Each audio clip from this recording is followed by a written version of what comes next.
Hey, welcome everyone to a special edition of Faith in Politics. No, you don't have to adjust your channel. I am not Eva, nor am I Jim. They're taking some time off because we got the dads that invaded this studio. Across from me is someone who you don't have to have any introduction on this guy. Duke Aiona is here together with his son Makana. So welcome to this edition. And my son Brandon is here joining us because we're going to be talking about fathers on this special Father's Day edition. And I believe we're all fathers in here, correct? Fathers, yeah. And grandfather. You're grandfather for it. Likewise. Jeez. Likewise, yeah. 7? We've been blessed. Yes, we just got a brand new edition. So we're very excited. And I'm really excited because we got 6 of the 7 are boys. Well, anyway, I'm excited about that. Okay. But that's another thing. I guess that's a guy thing. But anyway. But Duke, let's talk about just what is today's culture like. Let's just start there, and then we'll work our way backwards, to what things have happened in our own lives. And I hope Brandon and Makana will jump in on this because I think for our audience out there to hear some of the people, fathers who are a little younger than you and I, Elwin, I think makes a difference.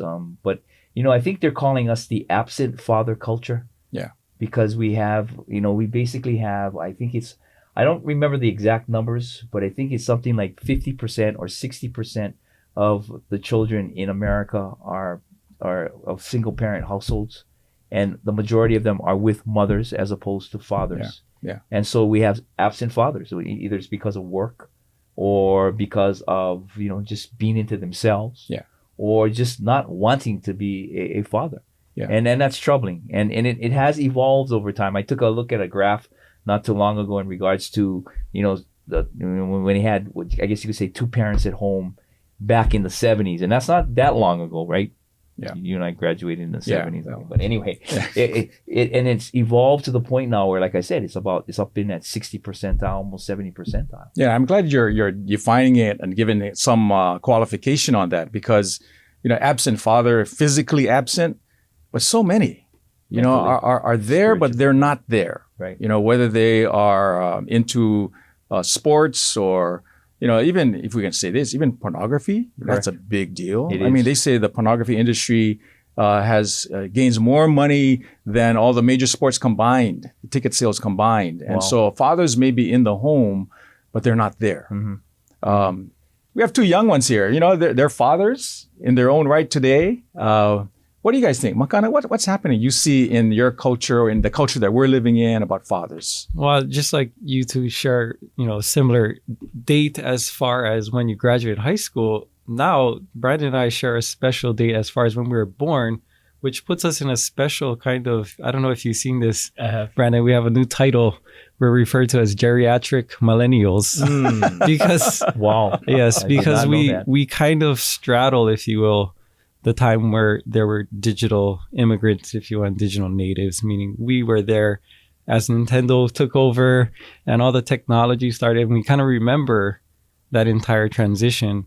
And I think a lot of people have gotten kind of lost in that. They don't really see both sides, or it's kind of hard to reconcile the two.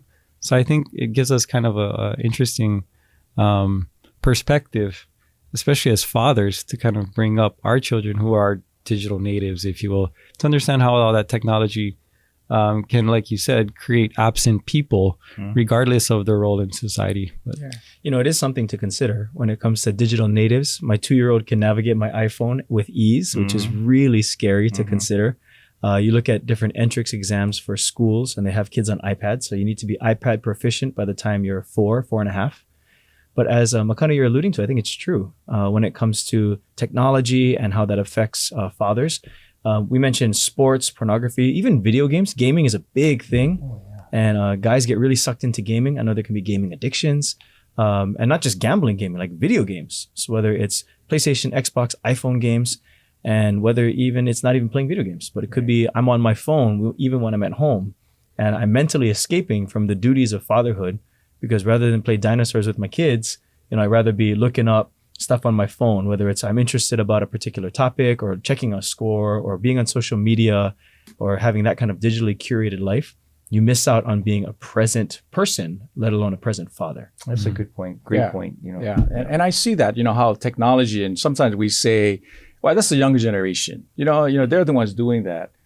but I see a lot of older guys Oh. doing that too. You know, I mean, Oh yeah. to me, we went to a restaurant one, Joy and I, and we're sitting there, and we're looking just at the very next table, and this couple that's I think they were older than us. Yeah. Although I'm in denial. You get to that point, yeah, I get it. But they're sitting right across each other, and they're on their phones. I mean, why spend the money going to a nice restaurant if you're going to be on the phones with each other? And so, it catches up with everyone, and it affects us.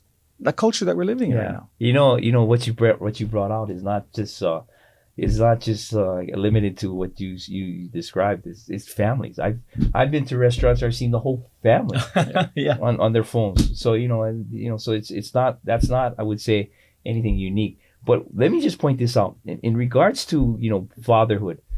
We look at fathers, at least when I was growing up.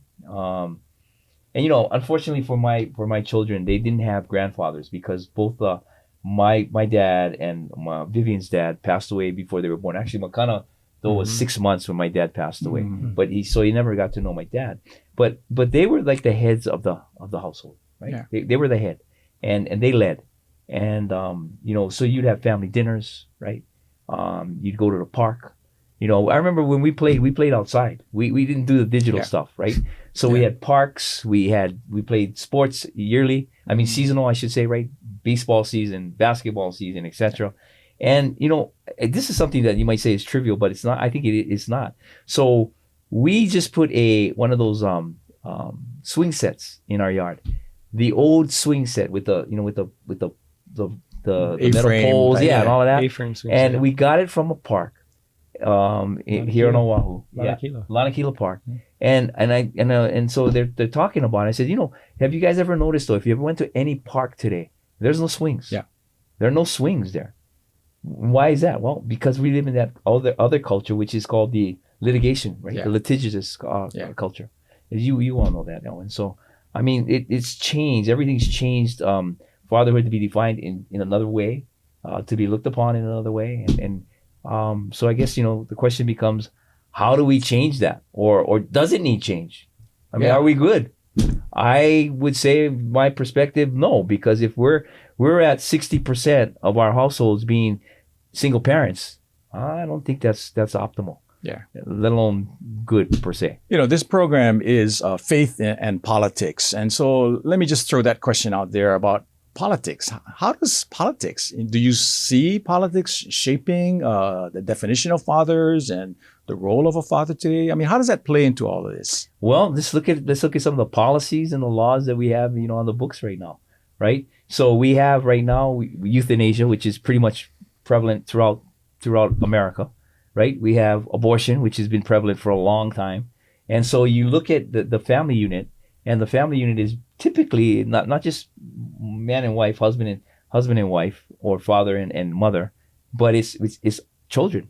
And so with that involved, I mean, politics is definitely shaping the way we look at fatherhood. No doubt about Or even trying to codify definitions of God, man and woman and all of that stuff. Yeah, going on. I mean, we But, can go through that. That's a whole nother session, right? In regards to how we can define how families are defined now, right? So Brandon, you're coming in, pretty new to fatherhood. And, your oldest is 4 years old, the youngest is 2, and you get a sense of what politics is doing with fatherhood and dads.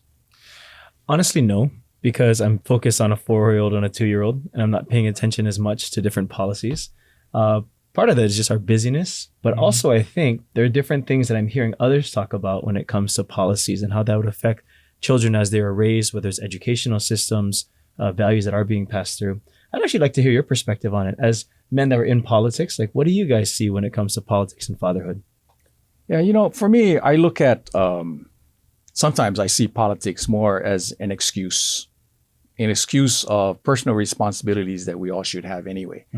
So in other words, we would say things like, why don't they fix the system? Or why don't they pass this law? Why don't they change this policy? Because it's affecting all of us. And we almost use that as an excuse. I can see, in a sense, sometimes some fathers getting so frustrated over what's happening on how they can lead their own family, that politics, in a way, pushes people towards a more apathetic attitude.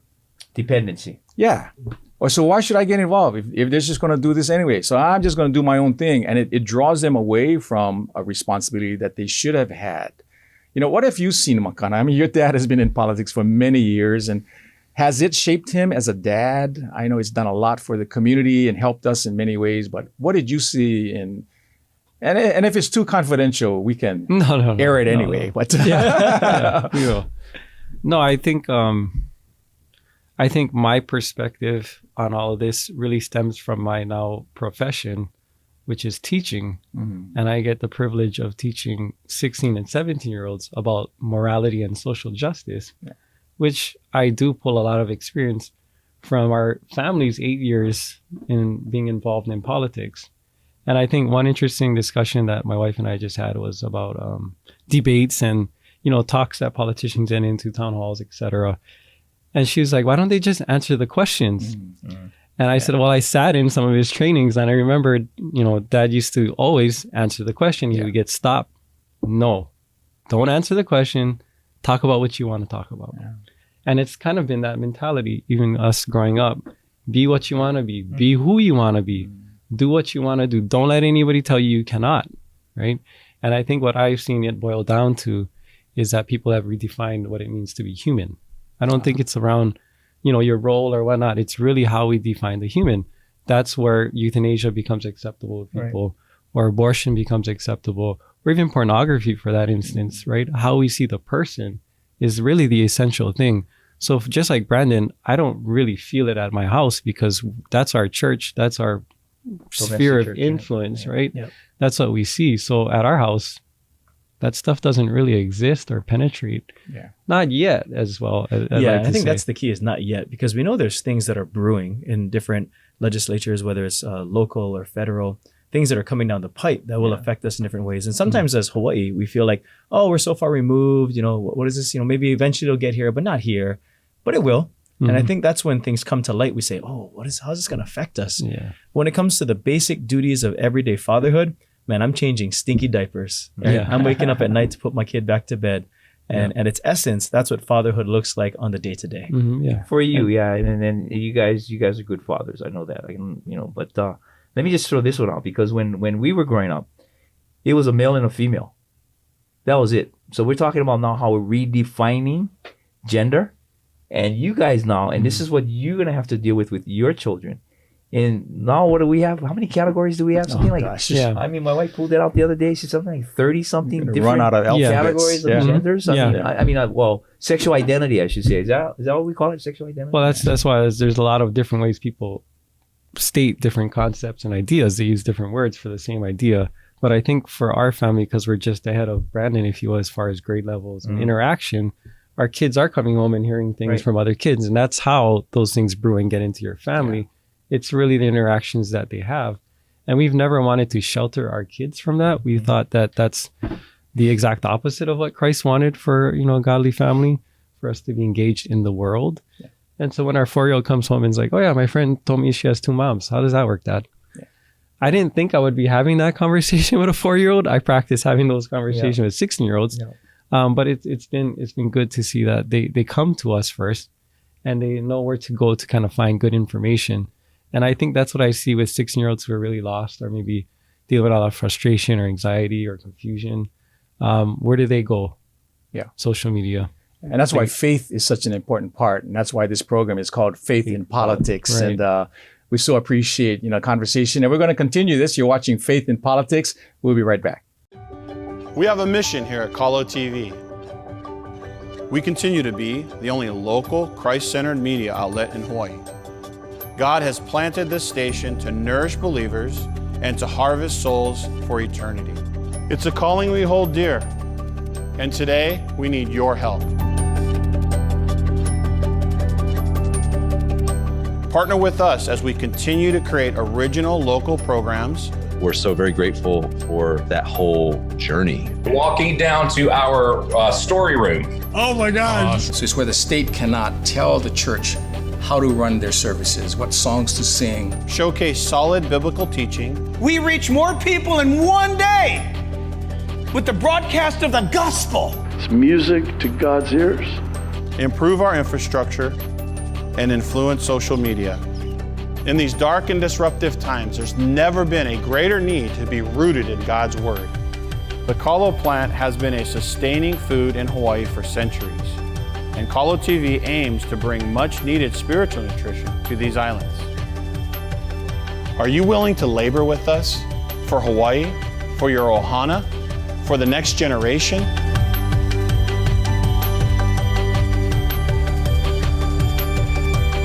Go to kalotv.com and partner with us today.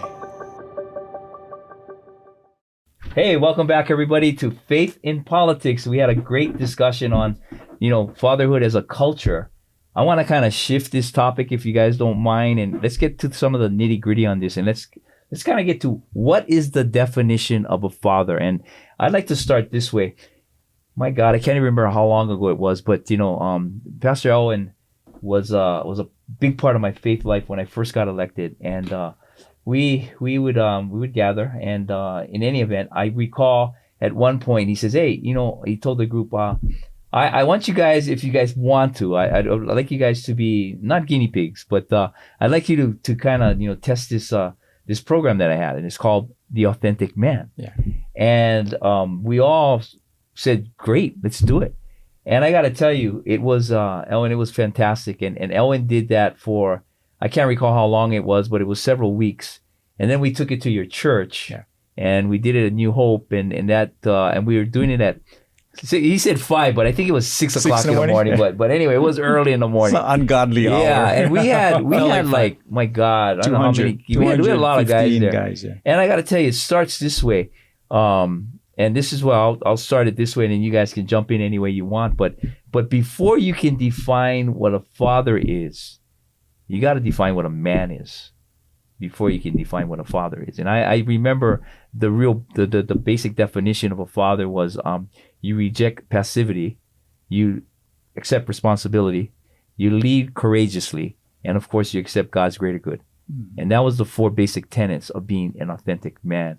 And when you think about it, it goes in all kinds of ways from there. But it's so true, because you compare, at least from our beliefs as Christians, we compare man 1, which was Adam, and man 2, which was Jesus Christ.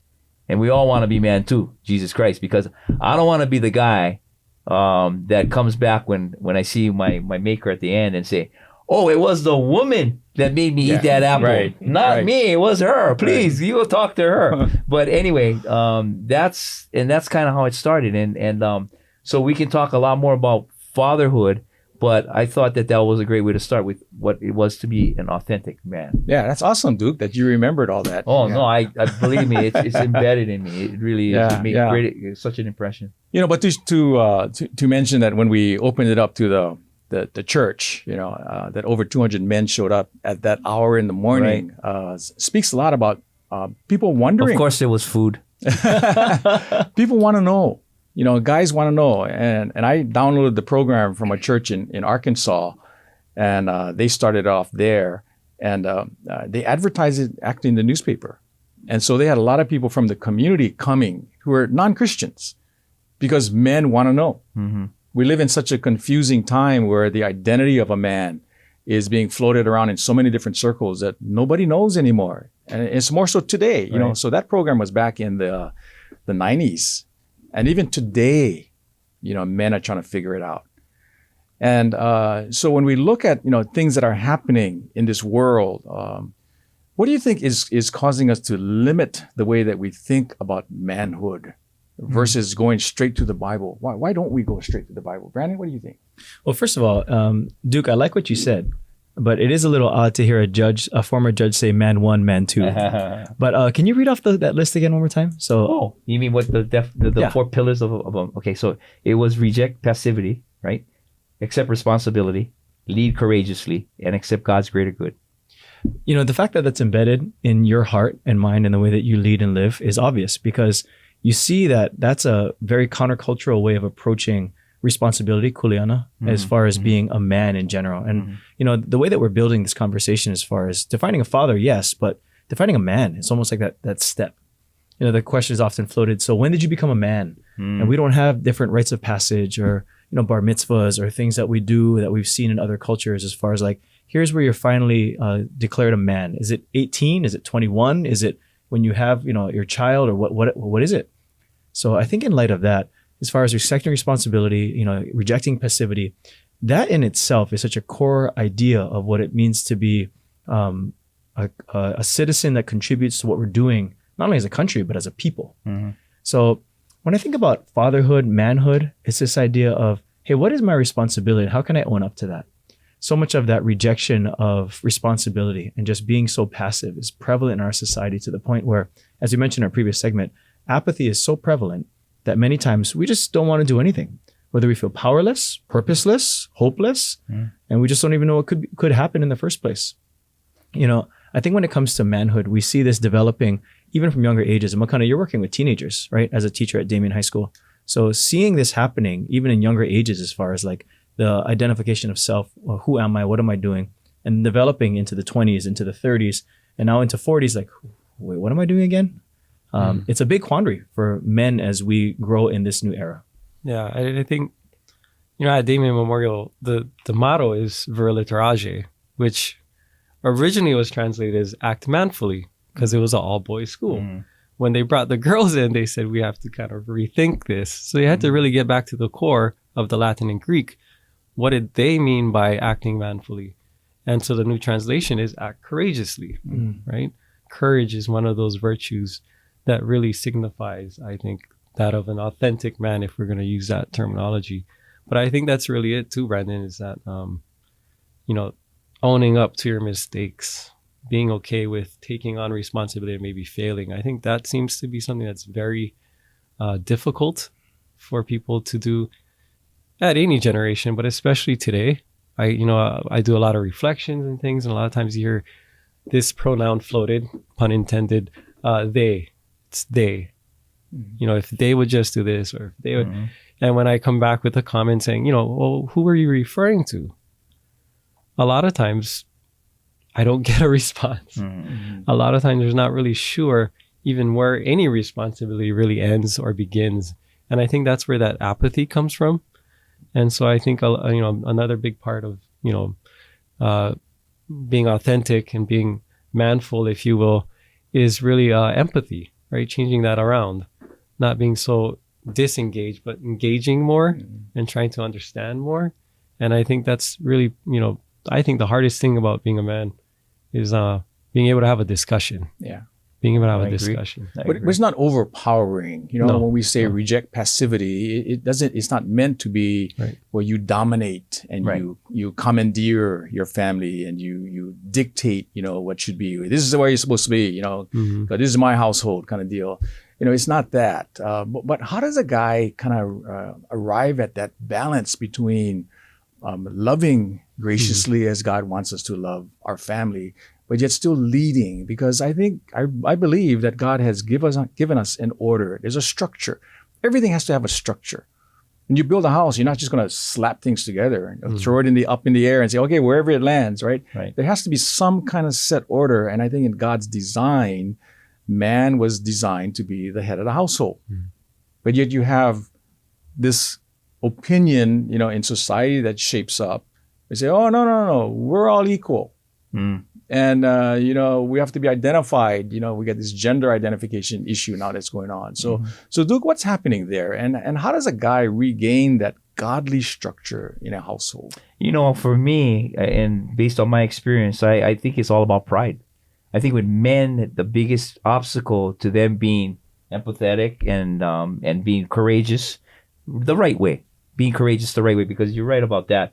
You think being courageous is I'm not afraid of anything. Well, that's not really courageous. Courageous a lot of times is just doing things that you, not that you're that you're afraid of doing, but just doing the hard things. Yeah. Like telling your son you love him. Yeah. That's a hard thing to do for a lot of men. Even discipline. Sometimes discipline is necessary, and we don't want to. And a lot of it boils down to pride. You were talking about the stages of when you become a man.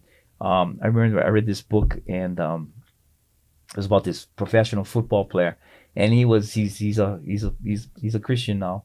He wasn't back then, but he was describing his life and how he would describe manhood. And so he said, when you're younger, it's all about just playing sports, right? And being the best in whatever you are. He says when you get a little bit older, when you become like in the teens, I think it was like 14 to to 20 or whatever it was all about the wahinis. How many wahinis can you get? And then when you got a little older, when you now become a young adult, it was about what kind of cars do you drive, how much money do you make, etc., etc. And that all goes back down to, again, to this pride thing that we as men have a hard time, dealing with. And I'm included in that. I mean, my God, I mean, growing up, pride was a big thing.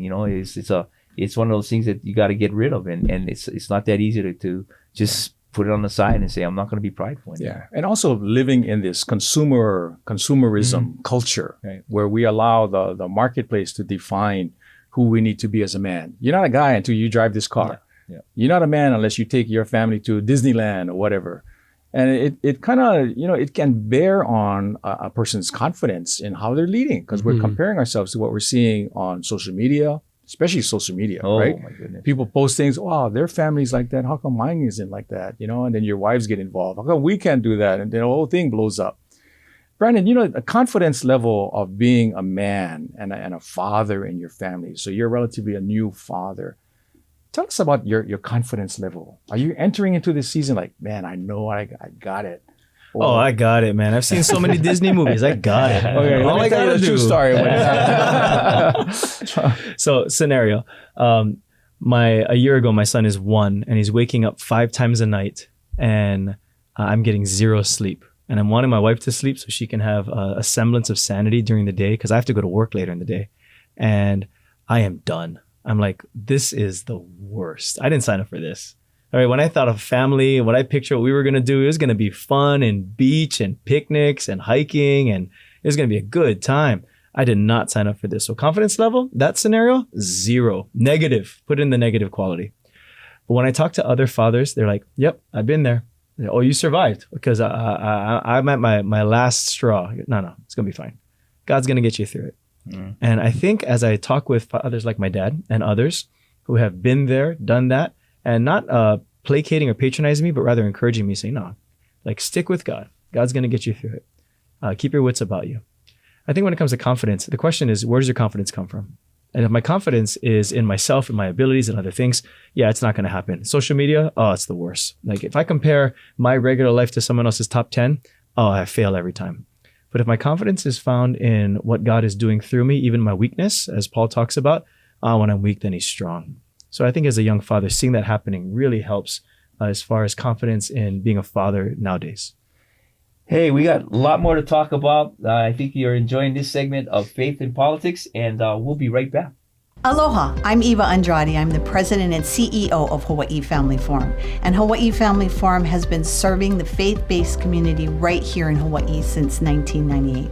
What we do is we identify like-minded people in the community, we educate them, we motivate them, and then we activate them, standing on the foundational principles of Micah 6:8, which says, "What does the Lord require of you but to love justice and to do mercy and to walk humbly with your God?" So join us at hawaiifamilyforum.org, and let's make a difference right here in this beautiful state of Hawaii. Mahalo. Welcome back to Faith in Politics. Now that our fathers have taken the stage, it is now the sons' turn. Hey. As new fathers. So here we go. Sons and dads. I have 3 sons myself now, and I can't think of another way to define myself, right? I think I always tell kids that, I teach, and I tell them that when you get older, you really want to pick a job that defines you. You can't let that job define you. You have to define that, right? Mm-hmm. Because whatever you give most of your time to, whatever you give all your energy to, that becomes you, right? So I did want to pick back up with your story about looking towards others and kind of looking for good examples for yourself being a new father, because I feel I do the same thing. I'm always reaching for somebody who survived it, because I know if they've done it, then they've done something right, and I want to get that for myself. So do you have any other stories you'd like to share? Those are the richest conversations, I think, whether it's at church or even at, pre-pandemic when there's weddings or gatherings, when I see families, their kids are college age, they love each other, they come home for Thanksgiving, all those things that I want to see happen. And I think, how can I learn from you, right? And oftentimes these guys and their wives are humble, like, oh, God is so good. I'm like, yeah, God is good. What did you do? Like, what helped you? And they'll tell me the war stories. And I love when the curtain gets pulled back And they'll share the good stuff and also the really tough stuff in times when they really prayed their knees into the ground and just saying, how do we get like that? And if you're listening right now or watching and your family isn't like that, just take heart, because we've seen so many stories of restoration also come through where families weren't together. There's a lot of brokenness. And by the grace of God and humility comes through, you see what God does in restoring relationships. You know, I think as new dads, you and I are in a different kind of position, right, Makana? Where we've come through as sons and seen the good, seen the bad, some of it public, some of it private, and then decided, okay, what kind of dads do we want to be? So let me pitch it back to you. What do you think has helped you as a father when it comes to embracing this role as a new dad? I know your boys are about, 4, 5, almost 7. Yeah. So what's helped you in that role, whether it was your dads or others, or even you as a person? Yeah, I think what you say is absolutely correct. We come through as sons and we look at our fathers here, and there was a lot for us to admire. We went through that stage where dad was Superman, and you get to a conversation with your friends. No, but my dad can do this, right? Like you look to that person because, you know, especially as the oldest, that's the person you look to, right? And I think I got especially excited to have my son because, like he stated earlier in the show, I didn't have a grandfather. So to be able to watch my kids, right, learn from him, really kind of gave me a lot of peace in that. Knowing that, you know, without one, we came out pretty good, I think, right? So, I mean, shoot, I'm thinking my kids are going to be well off now that they got both grandparents and they're in very good health. Yeah. And it seems like they'll be able to have them for many years. So, you know, that gets me excited to know that there is somebody else that they can look to, and I don't have to carry that much. And I think that's what those people do for you, especially for Catholics. We try to do that with saints. Yeah. And so I think, you know, you start to pull those kind of one-liners and those things that you live by. So I like to pull from Padre Pio and remember, you know, I got to pray, I got to hope, and then don't worry. Right? Because I think that, like you were saying, you worry a lot that you're not going to be good enough now as a son, because now you're a dad and your dad's watching and your sons are watching, and you can kind of get overwhelmed, right? By like all these sides. Yeah, you're like, oh man, I'm always on. Yeah. And I think ultimately having those people and those things that you can look towards, you know, as a place to go, I think that really brings me a lot of comfort, you know, knowing that. I also, obviously, faith in politics. I think about the news, and in our house, we don't really watch the news anymore because I think, you know, we see a lot of times that there's one-sided stories a lot in our media, right? And it's true. I tell kids in the classroom the same thing. Everybody has a perspective. Everybody has an agenda. Everybody has a goal, a mission. It's not going to be yours sometimes. And well, the important part is finding people who do align with your goals, with your faith, with your culture, right? With your religion.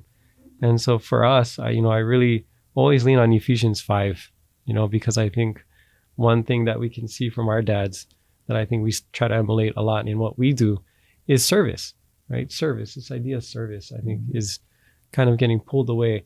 And it's not so much, it's not that it's gone, but I don't know if you guys can speak to this. I feel like there's been a shift from like service being what I can do to what I can get service to me. I don't know if you're getting me.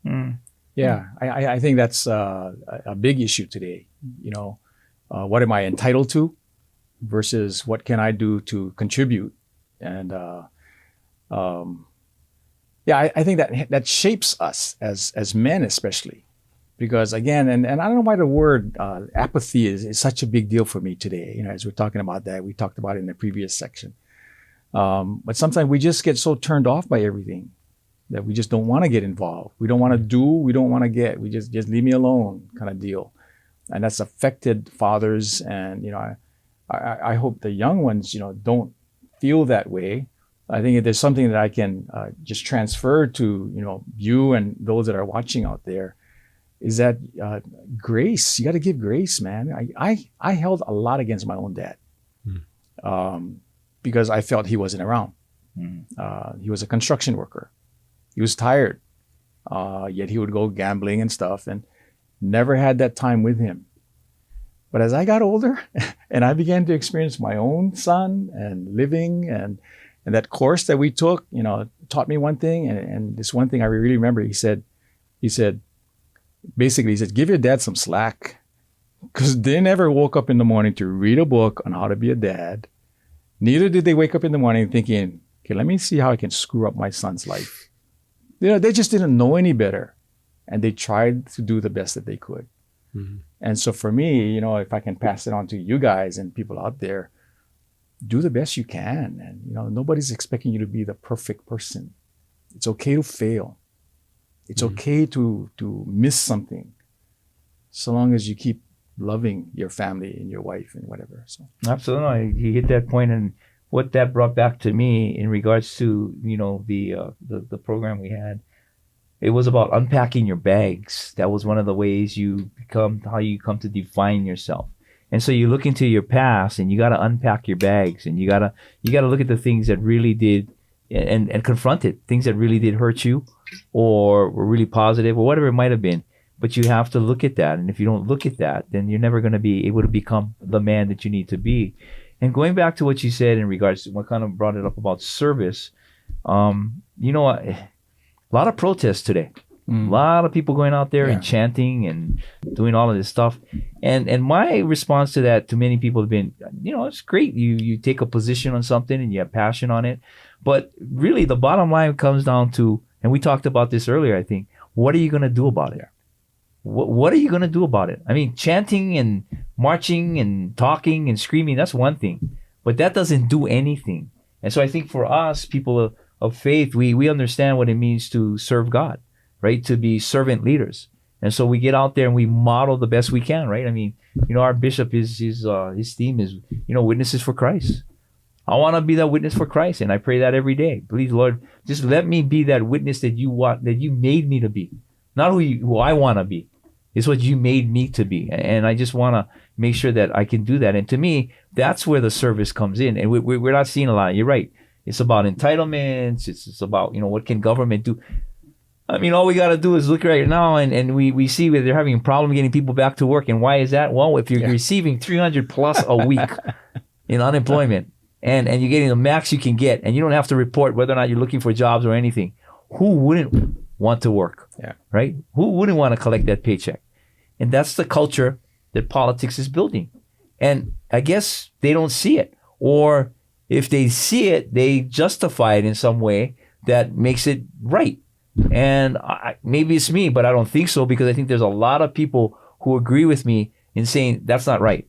We cannot keep doing this. We cannot be printing money every single week and giving it out and handing it out and saying, okay, we're taking care of everybody. I think there's a lot of people that believe that. Yeah. But we got to do something about that. I think it's both. There's two arenas though going on. I think one is, they're saying, well, let me take care of you. Let me provide this for you. Let me take care of that. Let me pay this. Let me pay that. The other side of the fence, we should be saying, no, I got it. I can make my own decisions. I can handle my own thing. I think the worst thing I can do for Brandon is say, well, let me do that for you. Let me do that for you. Exactly. Yep. And the worst thing for himself would be, Dad, let me rely on you for all of these things. Yeah. I think the growth in him comes where he says, Dad, I got it. So. Yeah. Could you wipe my other nostril too? You missed the spot. So I appreciate that. Yeah. Duke, to your point about, receiving and unemployment, right? There's obviously some people that definitely need it with everything that's happening. Not misinterpreting, just, but for others, there's a responsibility. And you know what? For those people that can, the surf break is too crowded. So can you please, consider looking for a job? I'm just kidding. There's so many things when it comes to responsibility and all these things. But as a man, this idea of responsibility is huge. What's interesting about what we had just shared about, you had mentioned about cut your dad a little bit of slack and everything. Growing up, a big part of our relationship is reconciliation. And you thought your dad was Superman. I thought my dad was Batman, because I saw him and then he was gone. And then I saw him and then he was gone. And then when God brought him back into my life, our lives, reconciliation, saw so much healing take place.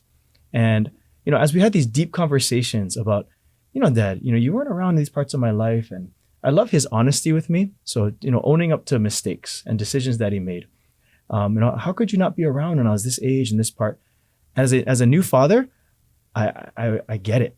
I get the part and the stress of life and work and wife and home and this and kids. And, while I'll learn from his mistakes. And as far as cutting slack, you can have as much slack as you want, because I look at my life and I think, I need some grace. And one thing that I'm learning as a new father is, hey, if I want grace, I got to give grace. I kind of expect to just receive grace and not, give it. I can't expect to just give it and not receive it. First from the Lord and then from others, because you can't give what you don't have. Mm-hmm. Yeah. Yeah. So when it comes to fatherhood, being a new father, I don't know about you, Makana, I really enjoyed watching my dad go from, this kind of leader to a complete softie. Yeah.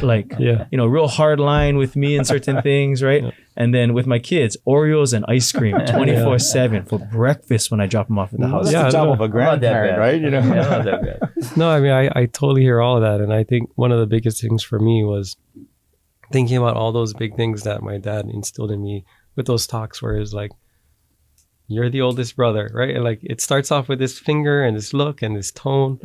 And so, I try to emulate that. But he's been my son's tutor, my oldest son's tutor. And my oldest son and I, we actually have the same first name.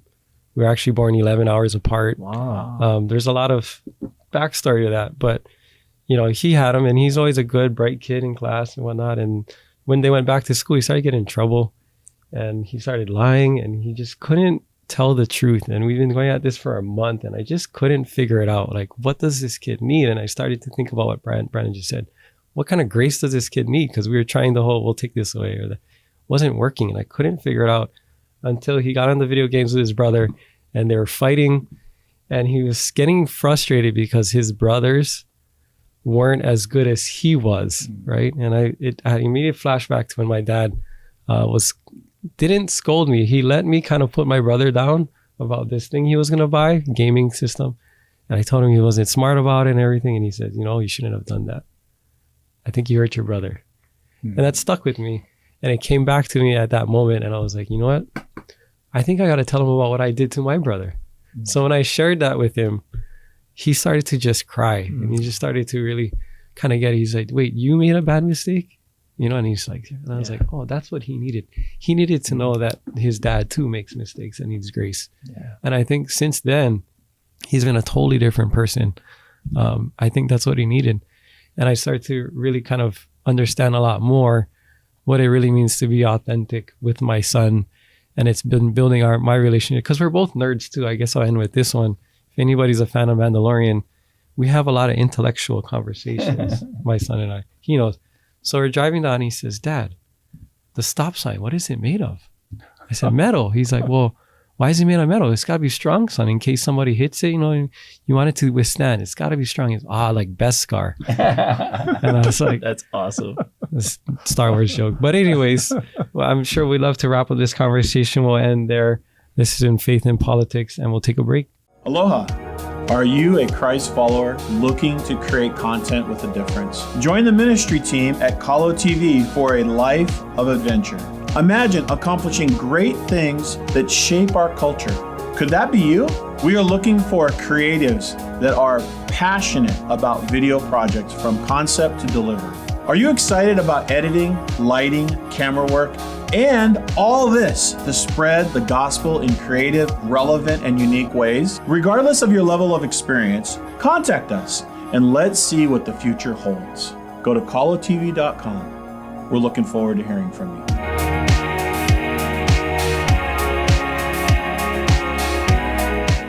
And welcome back to our last segment of Faith in Politics here, a special Father's Day edition. We're excited to be talking with some fathers here, my dad, and also joined with Makana and his dad. Guys, as we finish up this segment, it's been so rich and so many things that we've discussed. I think one thing that we should talk about is what advice would you give to fathers who might be struggling with this idea of fatherhood or the role that fathers play? Duke, would you share with us? First and foremost, I accept the responsibility of a father. I say that because of my experience in the courtroom. Elwin was a judge also. The only reason he probably didn't have as much, not that he didn't, but as much interaction with families is because I was in family court for about 5-6 years. And so I can tell you right now that, and it goes back to one of the other segments we were talking about accepting responsibility. I remember on the paternity schedule, on the paternity calendar, this is where you determine whether or not you're the father. And so how it starts is the judge will say, okay, gentlemen, you all are alleged to have been the fathers of these women. And so as such, we're going to try to determine that through a DNA. And they go, well, what is a DNA? And so we try to explain what a DNA is. And they always respond, no, it's not me. It's not me. Okay. Well, I just want to give you a little more information, and that is this. It's not going to be an option. You are going to be tested. you are going to take a DNA test. And if it comes back positive, you will not only be declared the father of this child, but you will also have to reimburse the state for the cost of the DNA test, which I think runs about $600 to $900. And I can't tell you how many people at that point in time would go, okay, I give up. I give up. I'm the dad. I was never in that courtroom, right? To make sure. I'm the dad. But I say that because that's kind of what it is, Brandon. I can't explain it, but it's and then when you get to the divorce cases, it's about the child support. They don't want to continue. Well, I should say they don't want to continue. They want custody now. And a lot of times they didn't want custody. That was part of the problem why they're getting the divorce. They didn't want custody of the child because whatever. They're dads, they're into themselves, they're into sports, whatever. We talked about that, right? But they don't want the child. But because child support is involved, I want custody of this child. So I don't have to pay the child support. So those things bring back to me, and just throw it out to me.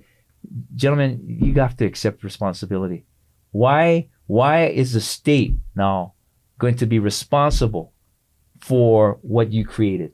Why? You tell me why. Give me a good reason why. And of course, nobody can give you a good reason why, right? Nobody can. Yeah.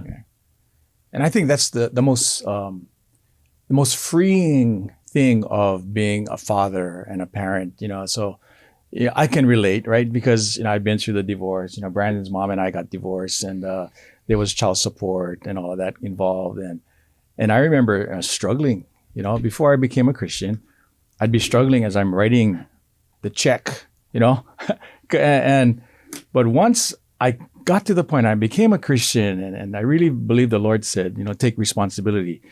Once you take that responsibility, you're talking about a child. You're talking about a life. You're not talking about dollars and cents. You're not talking about, the car I cannot buy now. You're talking about a life that God has given you.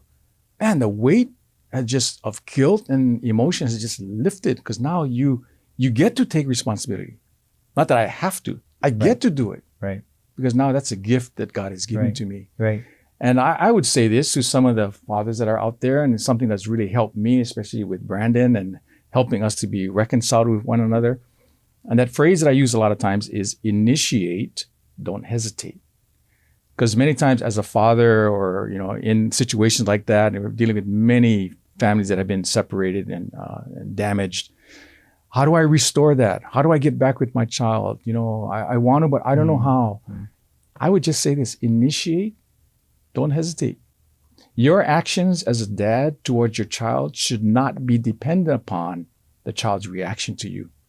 You're doing it out of a sense of responsibility.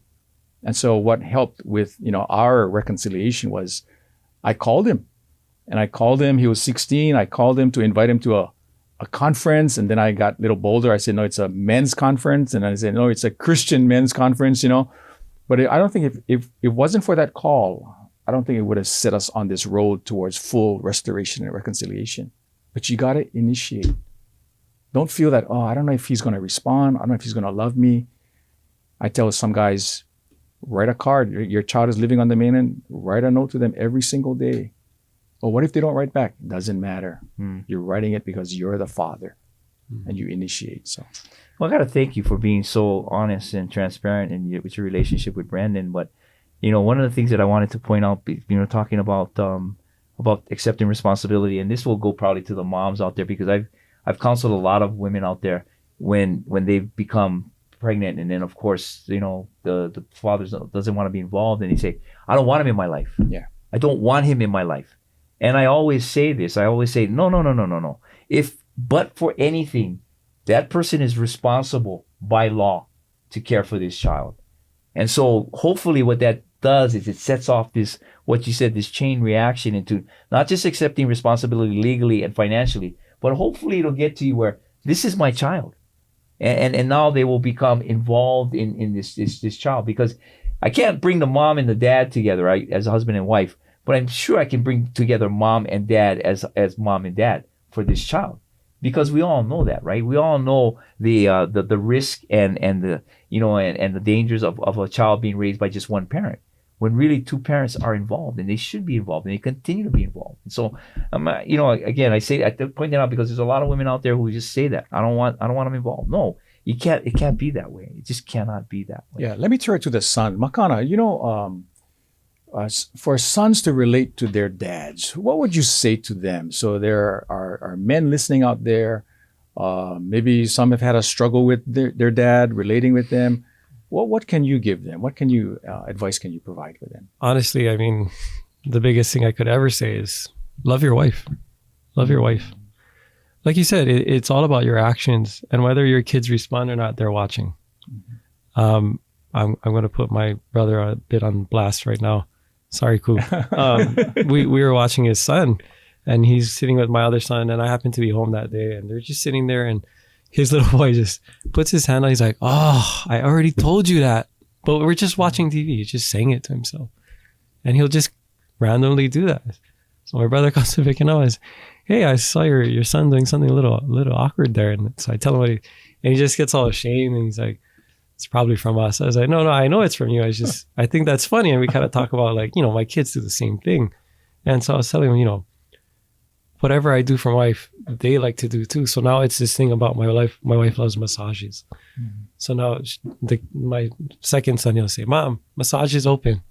So she'll just get in the recliner, put her feet up, and he comes and he tries to, he's not really doing anything. That's so because he sees that, right? Yeah. And so they all like to kind of follow you and do what you do.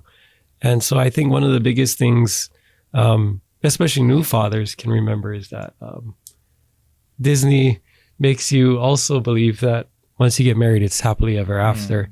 And you forget, that's the beginning of a brand new journey. And it's actually the hardest part of this brand new journey. So I think I struggled. I don't know if, you guys have struggled with that, but the compatibility of the couple does change. Yeah. It doesn't go away, but it changes. Mm-hmm. And to learn to give grace, right, and receive grace in that, not only between your wife, but with your kids too. I think you really start to understand what it means to be kind of a domestic church, or to see the church in the miniature of your family, and realize just how special the Holy Family was. Joseph, especially, I think about him all the time now, and just how much strength and courage that guy must have had.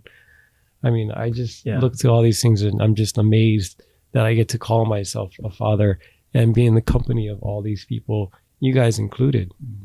We know that in a show like this with Faith in Politics, we have all kinds of different people watching, whether you're at home with your wife and kids and you're trying to make as best as you can to be a present person at home, whether you're someone who's been estranged from your family for whatever reasons, whether it was against yourself, your own indiscretions, something else that had happened. We just wanted to share with you that as fathers here, we definitely do not have it all together. We've gone through our highs and our lows and are still in the midst of working through stuff. But here's what we do know for sure, is that by the grace of God, God has brought about goodness in different ways, even at our lowest points, that as the Bible tells us, when we're poor in spirit, we're blessed because the kingdom of God starts there. We realize that we don't have it all together. I love when my dad shares, initiate, don't hesitate. He recalls the men's conference. I do too. You know what it really was? Pancakes. He'd invite me once a week. Pancake House, pick me up early, take me to breakfast down at Pancake House. We'd eat. He'd open the Bible. We'd talk about it maybe, but it was more, he's paying attention to me. This is new. This is different.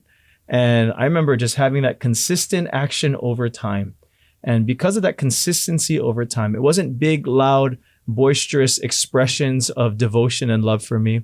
It wasn't buying me a car or taking me on lavish trips or big expressions once in a while.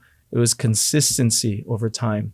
Like drip by drip, that water would just start eating away at the rock. That was just my heart of, this guy wasn't there. And, so if you're someone that's looking to reconcile, he would send me emails when I was in college once a week in my inbox. He says every day. It wasn't every day. Like once a week, maybe. But it was just, he would say, no need to respond. And it was so freeing as a college kid to not have to go, "Oh, Dad, I'm good," and type something up, but just I read and just know, that's his heart. And I talk to a lot of parents that are going through stuff, and some fathers that are losing their families, haven't seen kids. And I try to encourage them by the things that we've been through of, hey, God can, but you need to continue to follow him and initiate. Do the best that you can. You can't control them. You can't control your ex. You can't control anything else. You have moody preteens that don't want to talk to you. Continue to be consistent as best as possible because that's the Father's heart for us, is God is consistently there, like the prodigal son's father, with the light on saying, hey, come home. We'd love to have you home. Yeah. But they're watching, right? Everyone's watching, especially your kids. And, the follow-up story that I would send the email to him. He's at USC. Yeah. So I'm sending the email to him and, you don't have to write back. And then one day he did write back. He said, Dad, I'm so glad that you wrote, because I got back to my dorm. I knew there would be an email from you. And man, our car got stuck on the 405 and they had to push this. Oh Camaro. man, I had a dozen Krispy Kremes that night and I was pushing this 88 Camaro on the freeway. Yeah. It was the worst. He needed something just to calm him down. And there was my email, because so you never know. Yeah. You never know. Yeah. Hey, we're going to wrap this up. Boy, this has been so rich, but what is maybe one thing that we haven't said? I think I love what Makana said about, this is for fathers out there, that your kids need to have. And one of you said is seeing you love your wife. And amen to that. I just let that is so true. But the other thing is, and I'm sure everybody's going to agree with this, is the greatest gift that you can give to your children is time. It's the greatest gift you can give.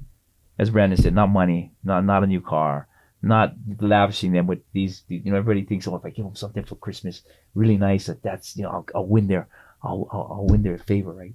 No. Just give them your time.